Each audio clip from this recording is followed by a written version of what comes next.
Year 3129, the black void of the uncharted zone was silent, except for the slow hum of a Vorsk Dominion patrol ship. Commander Zyrek stood on the command deck, his long claws tapping against the console. The report had been clear: a lone Terran. Survey ship had been detected near the edge of Dominion space. A small, unarmed ship. Easy prey. "Bring them in," Zyrek ordered. His voice carried the cold assurance of someone who had crushed rebellions before. The Terran vessel was dragged into the docking bay by tractor beams. Vorsk soldiers in dark armor boarded the human craft. Within minutes, they returned escorting 6 humans, their hands bound with magnetic cuffs. Zyrek studied them from the platform above. He expected fear, expected trembling. Every other species the Dominion had conquered behaved the same way when taken prisoner.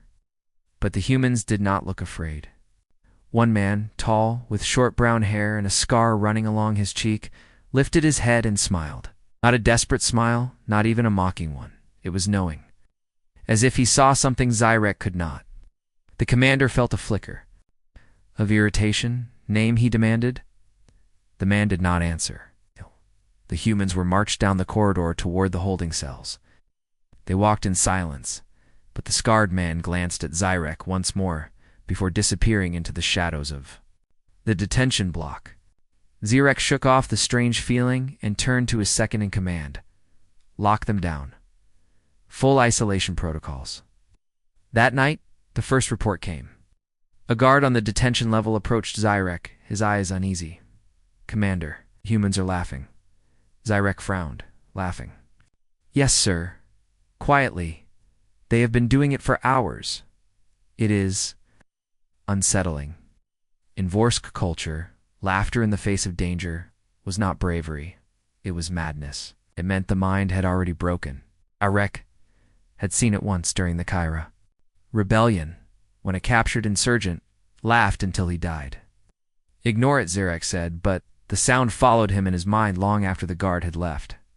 The next day, Zyrek decided to question the human leader.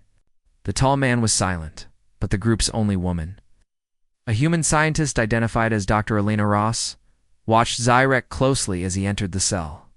She did not stand, but her eyes never left his. "Do you know what happens when humans are captured?" she asked softly. Zyrek did not answer. He disliked the way her voice carried calmness, as if she were the one in control. "They study you," she continued. "They learn everything about you, your fears, your weaknesses, and then..." She leaned forward just slightly. "Already lost? You just don't know it yet." Zyrek narrowed his eyes. "You have no weapons. No fleet. You are alone in our territory. It is you who are lost." Her lips curved into the faintest hint of a smile. "Are we?" By the third night, the laughter spread. It was never loud. Sometimes it was a single chuckle, sometimes a soft murmur, like someone whispering a private joke. But it was constant, and it reached every corner of the detention block.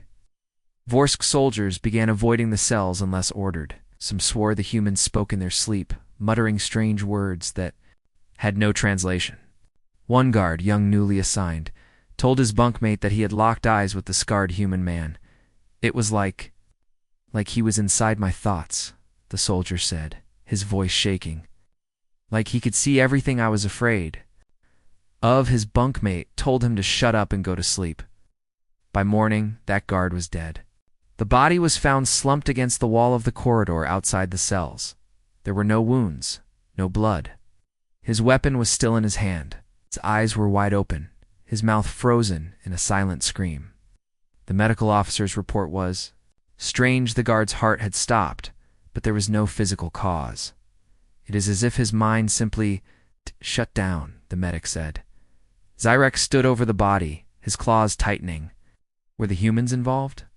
"We do not know, Commander," the medic replied. "The security footage shows the guard standing alone. Then he collapses." Zyrek looked toward the cell block. The humans were sitting quietly, watching the Vorsk soldiers carry the body away. Dr. Elena Ross met Zyrek's gaze through the energy barrier. Slowly, deliberately, she tilted her head in a small nod. Zyrek felt a cold weight settle in his chest. Something was wrong here. Very wrong. At night, Zyrek could not sleep. Every time he closed his eyes, he saw that smile. The same one the scarred man had given him on the first day. It was not the smile of a prisoner. It was the smile of a predator waiting for the right moment to strike. Fear without a weapon. The guard's death hung over the Vorsk patrol ship like a shadow. Commander Zyrek doubled the security around the human prisoners. Armed soldiers now patrolled the detention corridor at all times. The cell barriers were reinforced with an extra layer of energy shielding. Even so, no one volunteered for guard duty. Zyrek noticed the changes in his crew. Conversations stopped when he entered a room. Soldiers walked quickly in the hallways, eyes flicking toward the detention area as if expecting something to leap out. On the third day after the guard's death, Zyrek decided he would get answers. He entered the main holding cell where the humans were kept. The scarred man sat at the back, silent. Dr. Alina Ross stood near the barrier, hands clasped loosely in front of her. "You killed my soldier," Zyrek said coldly. "No," Alina said, her voice even. "We didn't touch him." His mind collapsed. Zyrek pressed. "How?" Alina smiled faintly. "We told him a story." Zyrek tilted his head. "A story." "Yes," she replied. "Humans have a way of making someone imagine something so vividly. Their body reacts as if it is real. It's harmless if you can separate fear from fact. Your kind can't." The scarred man finally spoke, his voice deep and calm. "You're not built for imagination, Commander. That's why it's dangerous to you."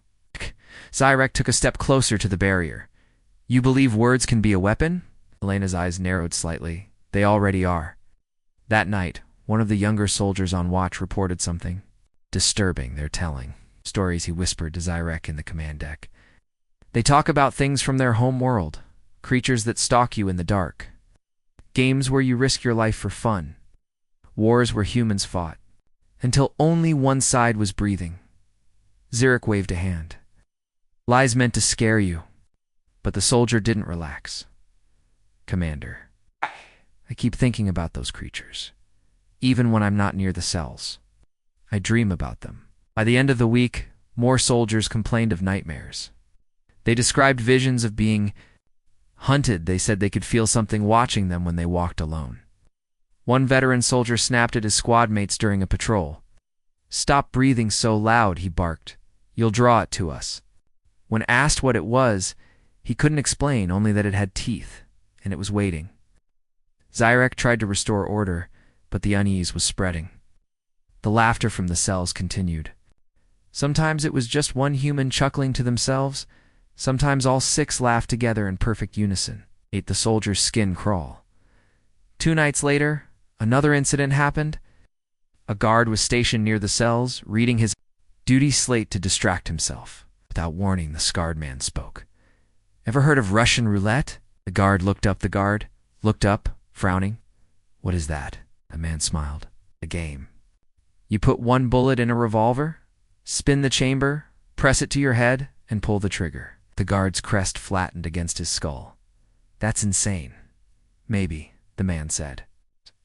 "But sometimes people play it for fun." The guard didn't respond. But later, he told another soldier that the idea of such a game haunted him. "Why would anyone risk death for entertainment?" he asked. "What kind of mind enjoys that?" The next morning, Zyrek received a troubling report from the communications officer. "Commander," the officer began, "one of our supply ships has turned back, the captain claims. He doesn't want to dock with us." Zyrek's claws tapped against the console. "Why?" The officer hesitated. He said he's been thinking about what the humans told him over the comm. He said it made him afraid. Zyrek's spine stiffened. "What did they tell him?" The officer swallowed. "Only this. It's already on your ship." By now, the soldiers avoided the detention level unless ordered. Meals 4. The humans were left outside the barrier. The guards no longer made eye contact with the prisoners. Zyrek called an emergency meeting with his officers. "We are allowing them to spread fear," he said. "From this point, no one speaks to Them? No one listens to them. We will starve this infection. But when the meeting ended, Zyrek noticed something unsettling. His officers avoided looking at each other, too. They were beginning to mistrust one another. That evening, Zarek passed by the cell block himself to inspect the barriers. A scarred man was standing close, watching him. Without moving his lips much, the man spoke quietly. It doesn't matter if you hear us or not.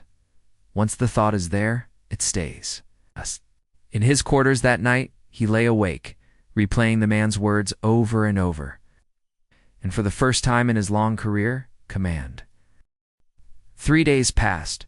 The Vorsk patrol ship still drifted in deep space, but it no longer felt like a military vessel. It felt like a cage, not just for the humans, but for the crew as well.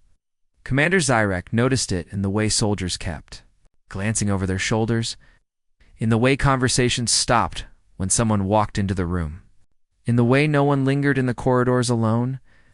The humans had not moved from their cells. They did not shout. They did not threaten. But somehow, the fear kept spreading. The first sign of real trouble came from the mind scanner room. Zyrek's intelligence officers had convinced him to use the Dominion's most advanced tool, a neural extraction unit. It could read surface thoughts and memories from a prisoner. Zyrek authorized its use, hoping to find the source of the human's strange effect on his crew.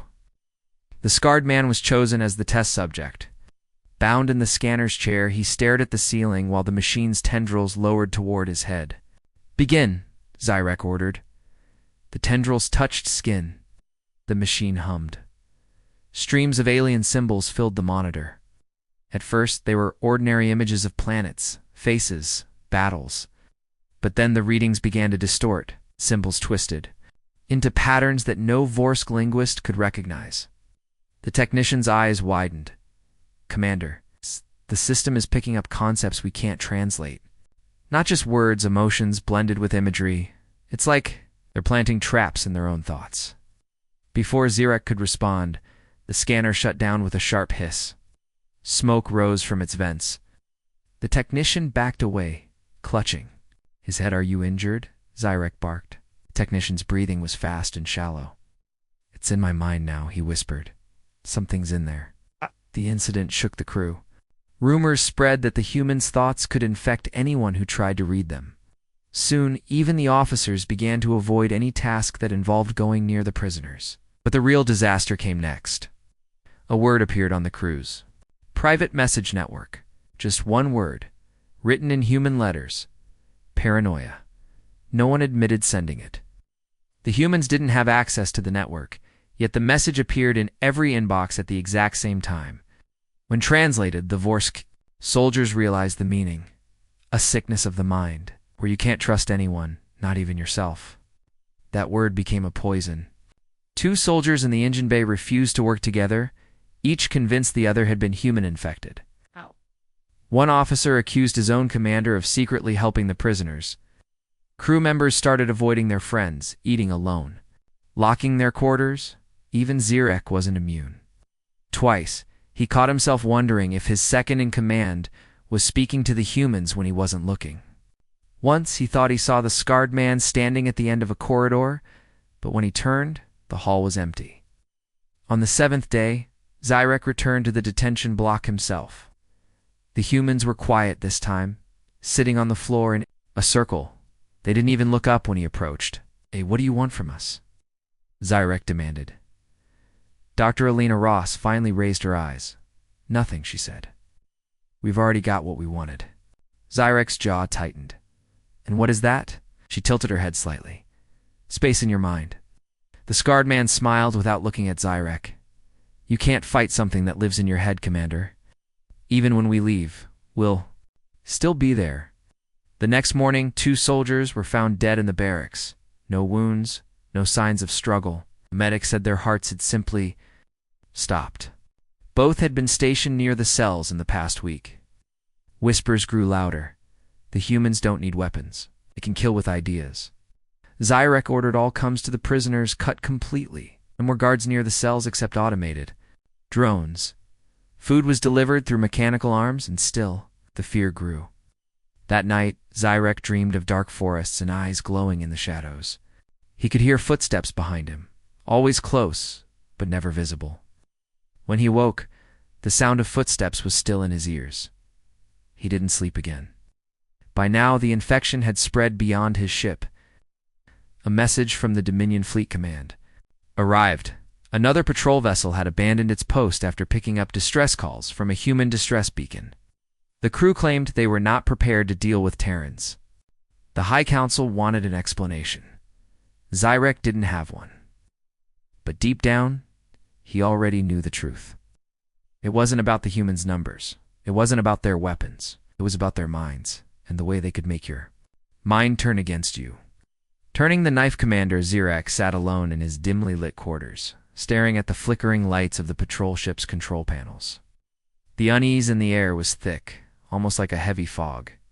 The humans remained locked in their cells, quiet and calm, but the fear they had planted in his crew was spreading like wildfire. For days, Zyrek had tried to ignore it, but now it was impossible. The first sign that the humans were no longer just waiting came with a strange message. It wasn't sent by radio or data uplink. It came through the ship's internal loudspeakers. Late one night, a soft, eerie voice echoed through the halls, repeating a single phrase, "You're next." The voice was human, clear.com. Soldiers bolted awake. Doors were thrown open. Guards ran toward the detention block, only to find the cells empty of any live voice. The humans sat quietly, some smiling faintly, as if pleased. Zyrek frowned, rubbing his temples. "This is a psychological attack," he muttered. "Are trying to break us." Over the next hours, the messages continued. Not just words, but strange sounds, distant laughter, whispered threats, footsteps in empty corridors. Soldiers began firing their weapons into the dark, convinced they heard something moving just beyond sight. One squad commander reported seeing a shadowy figure standing behind a bulkhead, but when he turned, there was nothing there. The humans had found a way to use the ship's own systems against the crew.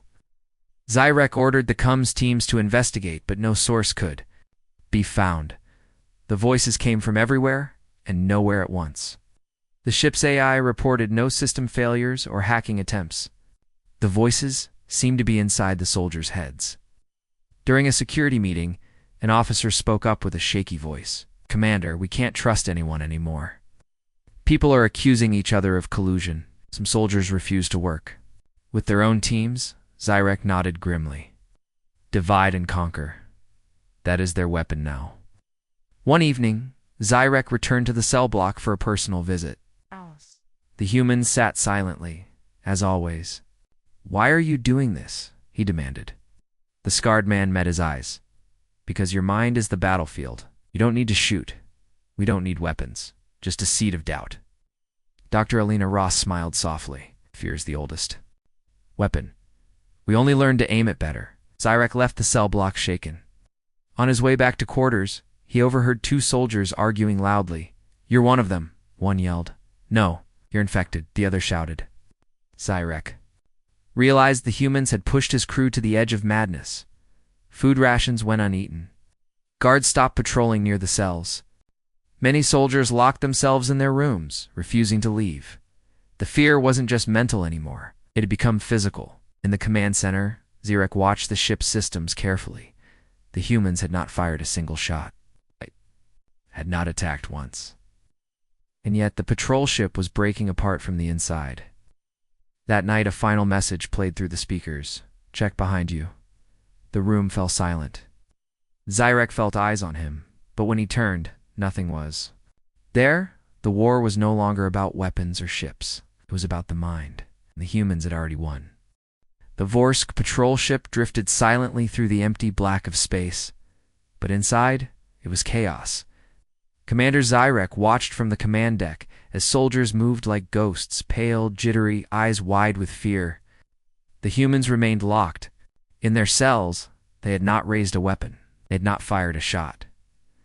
Yet the Dominion forces were breaking. It started with small fights between squads. Soldiers accused each other of being human-infected. They argued loudly in the mess halls and on the corridors.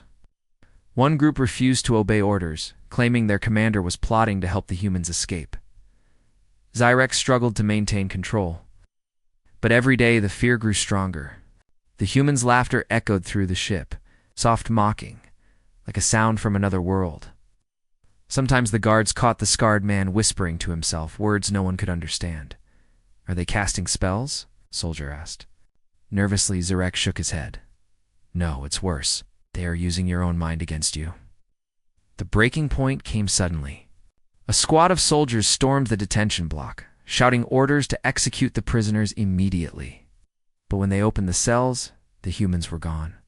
Not a single shot was fired. Panic spread fast.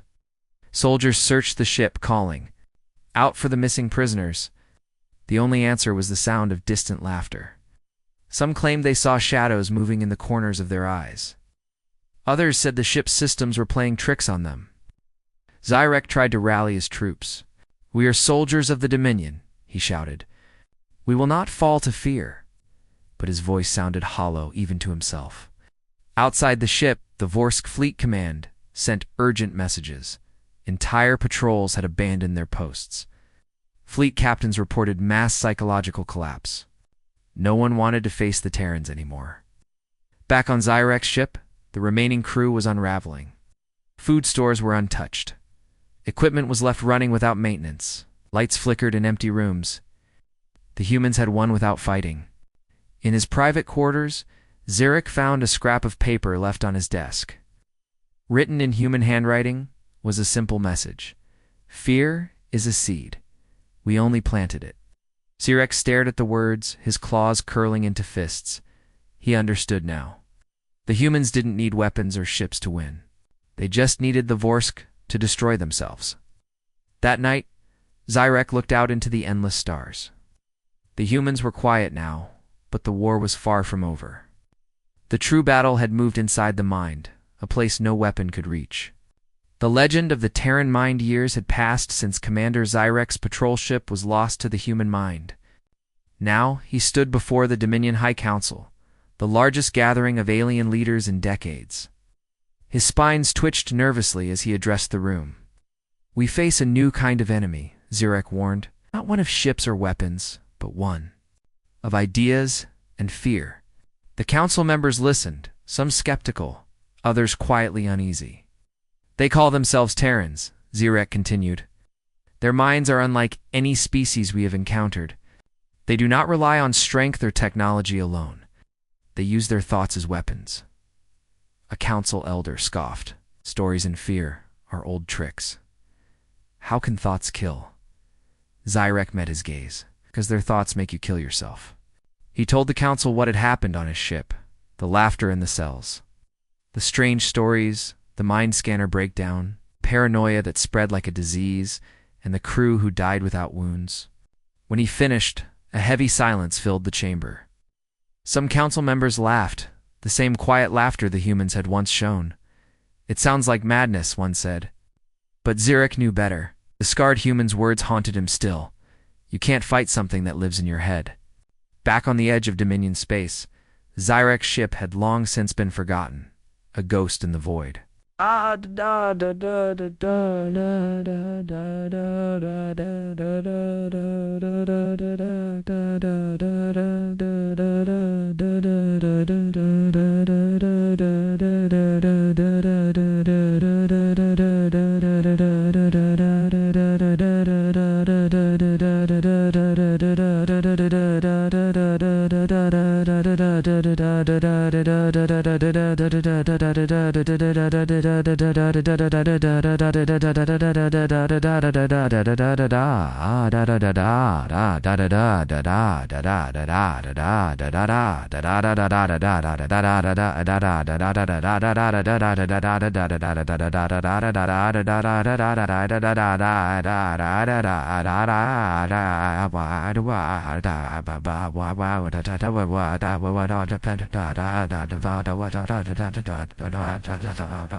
Whispers warned other fleets to avoid contact with humans, to refuse communication, to never listen to their stories. It's because once a human story touched your mind, it stayed there.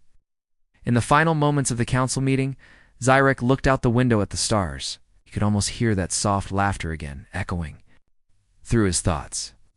And he knew one truth clearly. The Terrans had already won.